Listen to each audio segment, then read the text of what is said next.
Hello, friends. Welcome to episode 279 of the Note Coach podcast. I'm your host, Suzanne Culberg. Today, I'm welcoming back Danielle Ryan, and we're going to talk about false income claims. Now, before we get into this, very recently I heard you say, Danielle, that even if the income claims were true, people putting out onto the internet how much they made probably doesn't make the most amount of sense, like security wise. Like you're basically putting out a flashing light saying, hack me. Exactly. Oh my God. Okay. My partner and I talk about this quite regularly. There's someone in our city that will go around and like interview people, how much is your mortgage? How much is your rent? And both of us watch these videos because it's fascinating, but we're like, I would never tell anyone anything like that. The least like the less financial information you could share publicly on the internet, the better. But it seems to be this common trend, and we see it across multiple different influencer spaces is bragging about, what your revenue is, what your net worth is, all of these things that I'm like, you're just putting a mark on yourself if you're out there disclosing all of it. Like, I think there's merit, especially in the creator space, like I am, to say, like, I did a video, how much YouTube paid me in my first 30 days, just to show people what's possible. But the fact that I made $150 is not indicative of how much money I made in 2023 overall, right? So there's kind of this like difference there that I want to emphasize. But the whole like sharing and blasting your income online, I'm like, have you guys heard of hackers? Because you're just like asking for it at this Or point. the tax people coming in to knock on your door, because that's a whole thing. But the other thing too, as you said, there's a difference between putting in every sentence like Suzanne Culberg, multiple six-figure or multiple seven-figure or whatever, like and over what time period, which is something you and I have both griped on before. When someone leads with an income claim, like multiple six-figure or multiple seven-figure or whatever, to me, like I would take that to be in a year. But then again, even if it was, how much of that's actually in their pocket and how much goes to their team, their own training, their upkeep, their ads? I remember at the end of last year, there was a coach. I didn't follow her, but somebody sent me the episode and I had heard of her. But anyway, she is one of these multiple seven-figure earners and she did like a real talk thing. And most years she took home 50,000, like, for herself. And I was just like, to me, all that effort and all that work and all, if you want to do that, but I was like, I take more than that home and there's a team of exactly one. Like, but you know what I mean? Like, what actually is your profit versus what is your turnover? Like, do you have a launch? So you can say I had a seven-figure launch, but I spent 6.5 of those figures on getting it there and advertising it, on delivering it. So I think it's when you start to scale your business or grow your business, there is a bigger pressure on you. Like, can you hold the flip side? Do you have the systems available? There was a lady here, she created, I think it was a line of t-shirts. They were really quite lovely. And she had like an Etsy store or the equivalent, and she was just selling a couple of these bespoke shirts. And then some influencer bought one and basically gave her a shout out. She had to shut down her business as a result because she couldn't put up with the demand. Like, she didn't have the chain in place to supply that.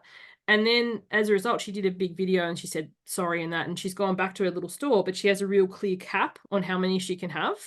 Because yeah, sometimes there are false income claims and sometimes something does take off that you just don't have the structure for. And that's not the flex that you think it is. Exactly. And I think too, it's like, I don't know, I was having this conversation actually today with someone. The idea of like a lot of these people will use, six-figure earner, seven-figure earner as a means of like creating credibility in their business so that you'll hire them.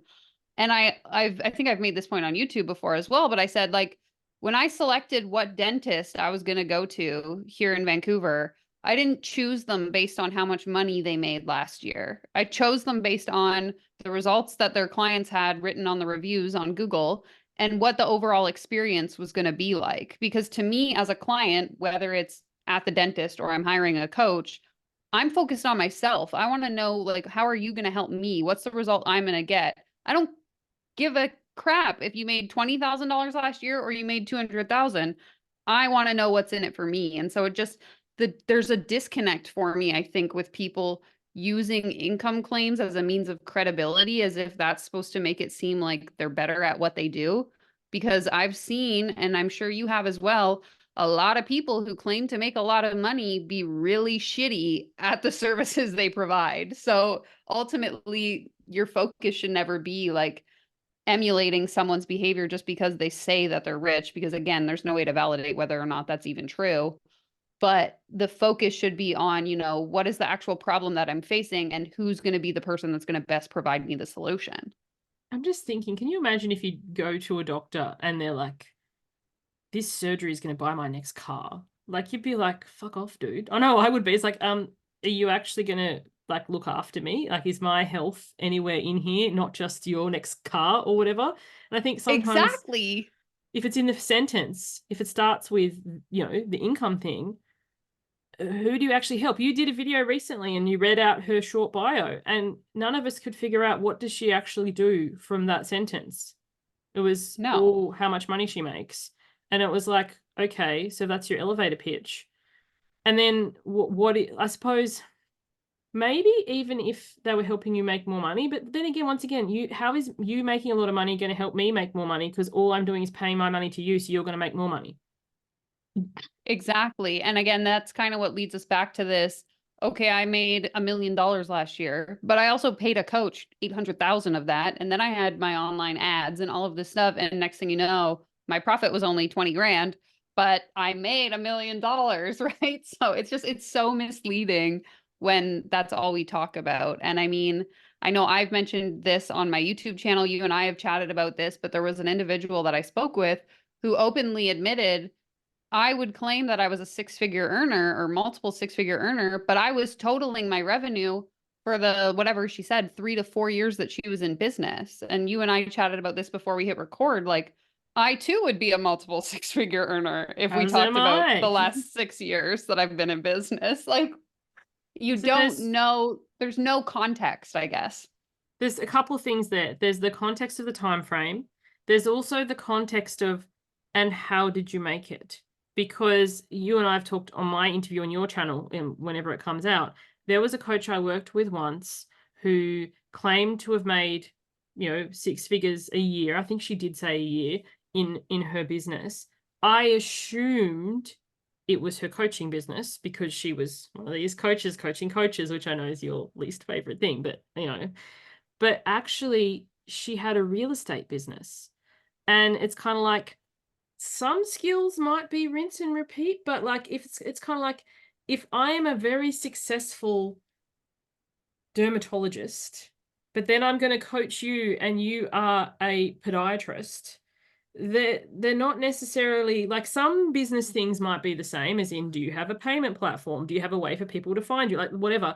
But like the nitty gritty part, which is what they have on there, especially when it's product, as in a house versus a service, because a service to service might be more similar, but like it's like when if you go to a restaurant and their menu has everything, like everything, then it's probably not going to be that great of a restaurant, because everything's going to be frozen and they're going to quickly give it a quick defrost, and it's, it'll be edible, but it's not going to be great. If you go to a restaurant and there's like three things there, you're like, they're going to be like chef's kiss in general. Once The again, there's best. always exceptions on how to prepare this thing. So true. But again, it's like everyone wants to, I think, appeal to the masses, because the wider I can cast this net, the more likely I might find that one sucker that's going to pay me, the $10,000. And so they're focusing on, like we talked about in previous episodes we've recorded already, like selling that dream to people. And the best way to do that, particularly in the like coaches coaching coaches space, is to focus on the income, because that's what people have this coaching business. They want to know how to make the money. Oh, well, I made 6 figures and I can teach it to you too. So eh, it drives me up the wall. I'm like, in no other business would you ever hire someone based on how much money their business has generated. Like when I had a yoga studio, my clients weren't asking me, well, Danielle, how much money did you bring in last year? They're asking, I have back pain. Can you help me through yoga? Or I want to de-stress. Can you help me through yoga? They care about the result, not the income.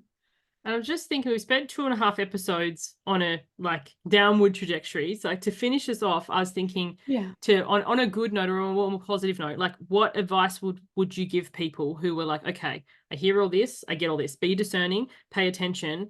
But for people who want to build a legitimate business, like I know you've recently, I think in December, you put out like a $5 product. And I love how honest you've been about how much you've made from it, how many you've sold, how much, but like there are ways to, I don't like the term ethics, like I say ethically, but genuinely, I suppose, genuinely. So someone who wants to genuinely build a business, if you would give them like one hot tip or two, what would you say? Yeah, I would say recognize that it's going to take a lot of time. I think another like common narrative we see is like, I did X in 30 days or 6 months. Most businesses that are sustainable in the long term have this period of time in the building where like you're maybe not making money, you're getting your systems in place, you're working with clients at a lower rate, you're trying to, establish those foundations so that, like you mentioned, when you start to scale, you have the systems and the processes in place to be able to accommodate that. But just recognizing that like patience is the number one thing. Whenever I meet someone and I'm helping them, whether it's through like the social media consulting that I do, that kind of thing, it's always like, don't just start making TikToks for 10 days and then nobody watches them, so you give up. It's a long-term game. It's like, I'm sure you've noticed that with this podcast too. The more episodes you put out, the more momentum you start to build. And so we live in this age where we all want the instant gratification, the shortcut to success. And the shortcut is it's going to take a really long time. I love that. I will A plus to that and piggyback off it with one other thing. I would recommend choose your platform. Like start with Yep. one and commit to it for at least 6 months. Because what 100%. tends to happen is if you like in this urgency thing, if you create an Instagram and a Facebook and a TikTok and a LinkedIn and a Threads, all you have is multiple ways for people to spam you. Pretty much. It's So so true. for me personally, coming into 2024, I'm very rarely on Facebook. I'm very rarely on Instagram. I'm putting together like a post to say, hey, this is where I'm going to be, directing people to YouTube. Because for me personally, I was like, the half-life of a Facebook post or Instagram post is 3 hours. The half-life of a podcast episode is 3 years. People find me and I'll go, oh, this chick's amazing, and back listen to all my things, or like this chick's whatever and like block me. Whichever way is great because, they can self-select on the way out. But, for you, if you're like, okay, I'm going to be in this for long-term game, you might love TikTok and dancing and pointing or, whatever. If that's your jam, do that. But ignore the more you get established in business, the more spammers or emails are going to drop into your inbox and tell you all the ways that you're doing it wrong. And once again, how many of them are a copy paste? Because I love it when they come and say how much they love my show. And then they say about editing, I'm like, we haven't fucking listened to any of my shows then, because almost once a week at least, I'll talk about how I don't edit. So pick your thing, look, be discerning about the help. And if they're so damn successful, why are they having to spam you to get clients? Something to think about. Exactly. 100%. I absolutely agree. So thank you so much for joining me once again, Danielle. Let the listeners know what you do, where they can find you. Yeah, absolutely. You can find me anywhere on the internet at It's Danielle Ryan. I spend a lot of time on YouTube, specifically talking about the coaching industry. I also share helpful business advice, that kind of thing, over on Instagram and TikTok. So make sure you let me know that you found me through the podcast, and I look forward to connecting. Thank you. Thanks, everyone. Bye for now.